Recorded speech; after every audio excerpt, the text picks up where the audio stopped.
আমার আজকের গল্প মিথ্যার ফল। কোনো এক স্থানে দুই বন্ধু বাস করত। তাদের মধ্যে খুব ভাব, কিন্তু তাদের মধ্যে একজন ধার্মিক, অন্যজন ছিল অধার্মিক। গ্রামের লোকেরা যে ধার্মিক তাকে বলতো ধর্মবুদ্ধি, আর যে অধার্মিক তাকে বলতো পাপ বুদ্ধি। একদিন পাপ বুদ্ধি মনে মনে চিন্তা করল, আমি মূর্খ ও দরিদ্র, অতএব আমি এই ধর্মবুদ্ধিকে নিয়ে অন্য দেশে ব্যবসা করে টাকা উপার্জন করব। পরে একে বঞ্চিত করে আমি ধনী ও সুখী হব। মনে মনে এই চিন্তা করে পাপ বুদ্ধি ধর্মবুদ্ধির বাড়ি গেল। গিয়ে পাপ বুদ্ধি ধর্মবুদ্ধিকে বলল, তুমি বুড়ো বয়সের কথাটা কি ভেবেছ? ছেলে মেয়ে বড় হয়েছে, বুড়ো হলে নাতিপুতিরা যখন গল্প শুনতে চাইবে তখন কি বলবে? আর গ্রামে বসে কতই বা রোজগার হয়। চলো না, আমরা বাইরের দেশে ব্যবসা করতে যাই। ধর্মবুদ্ধি খুব সাধাসিধে মানুষ ছিল, তাই বলল, বেশ, কালই তাহলে চলো। জিনিসপত্র নিয়ে বিদেশে রওনা হই, তুমি বাড়ি গিয়ে তৈরি হও।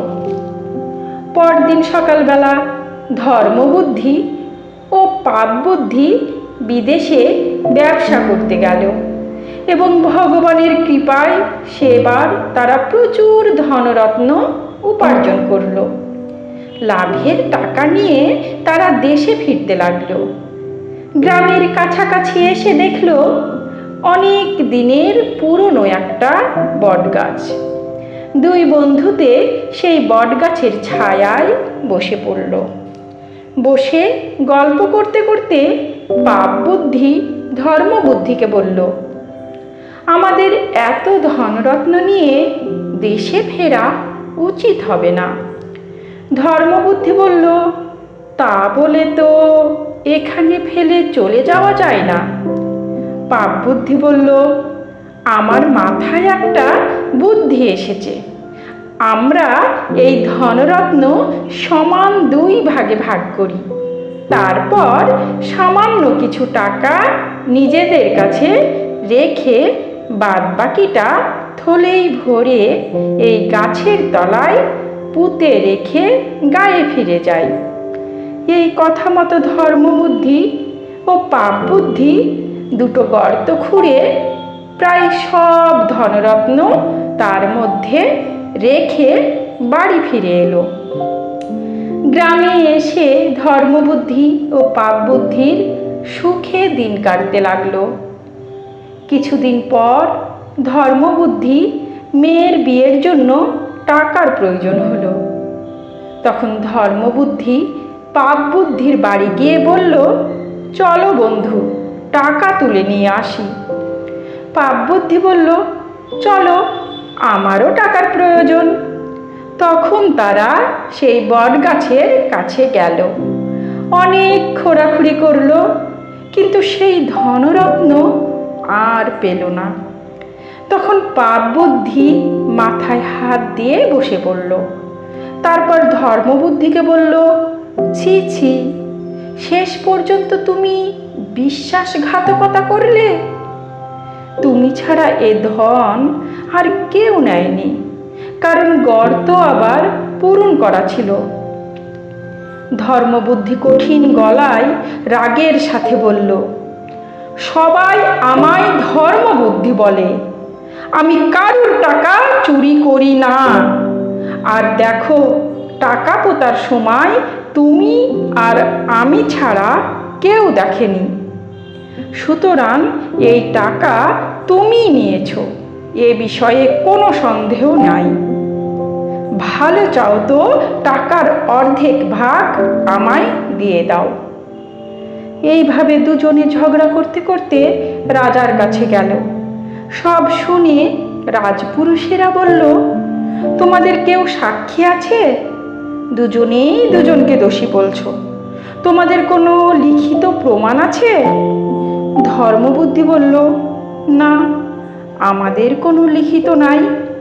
পাপ বুদ্ধি বলল, আমরা যে গাছের তলায় টাকা পুঁতেছিলাম সেই গাছই আমাদের সাক্ষী দিতে পারে। আমাদের মধ্যে কে চোর তা গাছই বলে দেবে। রাজপুরুষেরা বলল, আমরা কালই সেই গাছের কাছে যাব এবং গাছ সাক্ষী রেখে আমরা সেখানে বিচার করব। পাপ বুদ্ধি বাড়ি এসে তার বাবাকে সব খুলে বলল। তার বাবা জানতো যে পাপ বুদ্ধি ধর্মবুদ্ধিকে ঠকিয়ে ধর্মবুদ্ধির টাকা চুরি করেছে। তার বাবা বলল, এতে আমি কি করতে পারি? পাপ বুদ্ধি বলল, তুমি সেই বটগাছটার কোটরে ঢুকে বসে থাকো।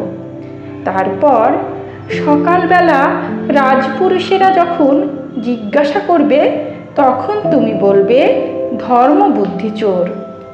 তার বাবা এতে সহজেই রাজি হয়ে গেল। পরদিন সকালবেলা ধর্মবুদ্ধি, পাপ বুদ্ধি ও বিচারক রাজপুরুষেরা গাছটার কাছে এলো। পাপ বুদ্ধি চিৎকার করে সেই পুরনো বটগাছটার উদ্দেশ্যে বলল, হে দেবতা, আমাদের দুজনের মধ্যে কে চোর?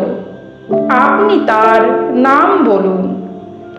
তখন পাপ বুদ্ধির বাবা গাছের কোটর থেকে বলল, ধর্মবুদ্ধি চোর। এই কথা শুনে সমস্ত লোক একেবারে থ।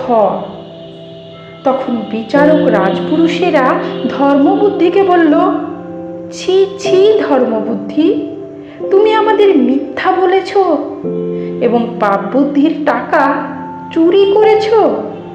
তোমায় কঠিন শাস্তি পেতে হবে। ধর্মবুদ্ধি বলল, আমায় কিছুক্ষণ সময় দিন। তখন ধর্মবুদ্ধি শুকনো পাতা, কাঠ জোগাড় করে বটগাছের কোটরের মধ্যে আগুন লাগিয়ে দিল।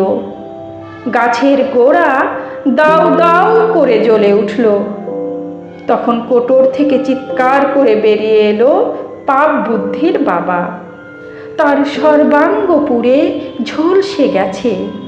যন্ত্রণায় ছটফট করতে করতে পাপ বুদ্ধির কুকর্মের কথা বলে দিল এবং সাথে সাথে সে মারা গেল। বিচারক রাজপুরুষগণ ধর্মবুদ্ধির প্রত্যুৎপন্নমতিত্বের প্রশংসা করে পাপ বুদ্ধিকে বলল, পাপ বুদ্ধি, তুমি শুধু উপায় করেছিলে, অপার চিন্তা করনি। তুমি ধর্মবুদ্ধির টাকা চুরি করে ধর্মবুদ্ধিকে দোষী করতে চেয়েছিলে। তোমার ফাঁসি হবে। পণ্ডিতেরা ঠিকই বলেছেন, কিছু করতে হলে ভালো মন্দ দুই দেখতে হয়। নমস্কার। আমার গল্প পাঠ যদি আপনাদের এতটুকু ভালো লেগে থাকে তাহলে চ্যানেলটি সাবস্ক্রাইব করে আমার পাশে থাকবেন।